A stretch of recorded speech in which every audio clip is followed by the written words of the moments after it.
Welcome guys, I hope you're having a great time. Today we're going to talk about abortion. Abortion is the expulsion of a product of conception before the fetus reaches the age of viability, generally set at 20 weeks of amenorrhea or weight below 500 grams. The causes of abortion are multiple and varied. However, in about 50% of cases, the cause remains unknown. Clinically, the main signs of abortion is often the presence of amenorrhea during the first trimester. The first line examination in this situation is pelvic ultrasound. This diagnostic tool helps confirm the abortion, assess the condition of the pregnancy, and detect any potential complications. Now let's talk about the causes of abortion, which are numerous and varied. First one, immunological causes account for approximately 80% of cases. Chromosomal abnormalities are a major cause of spontaneous abortion, particularly during the first trimester of pregnancy. Trisomies, which involve the presence of an extra chromosome. The most well-known is trisomy 21. Triploidies, where each chromosome pair has an additional copy. Tetraploidies, characterized by a complete doubling of genetic material. These genetic abnormalities result in developmental defects that are often incompatible with fetal survival. Next, we have infectious causes. Maternal infections are a frequent cause of abortion and can occur through different pathways, spread through the bloodstream or ascend from the lower genital tract. Uterine malformations, whether congenital or acquired, play a role in spontaneous abortion. Congenital abnormalities can affect the implantation and the embryonic growth. Acquired abnormalities like uterine fibroids, which disturb the uterine cavity and hinder proper pregnancy development. Next, we have hormonal imbalances, also play a major role, like luteal insufficiency, characterized by inadequate progesterone production, which can prevent pregnancy from being maintained. Thyroid disorders such as hypothyroidism or hyperthyroidism disturb overall hormonal balance, increasing the risk of abortion. Certain environmental conditions or lifestyle habits can have an impact. For example, advanced maternal age, especially beyond 40 years, increase the risk of chromosomal abnormalities and abortion. Smoking and alcohol consumption or physical and emotional trauma can weaken the pregnancy and lead to complications. Some medical procedures can accidentally cause an abortion, like amniocentesis, used to diagnose chromosomal abnormalities, and trophoblastic biopsies performed to study placental tissues, carry an inherent risk of pregnancy termination.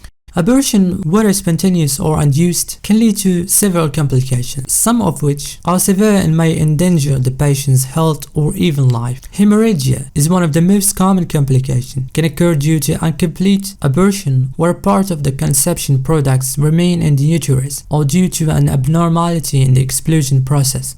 Post-abortion infections are another complication, especially in cases of incomplete abortion or when a medical procedure is performed under a non-optimal condition. Medical procedures used to manage an abortion can themselves cause complications, like uterine perforation, exposing the patients to internal hemorrhage and damage to nearby organs. Asherman syndrome, a condition results from the formation of intrauterine adhesions known as uterine synetia, occurs after surgical intervention.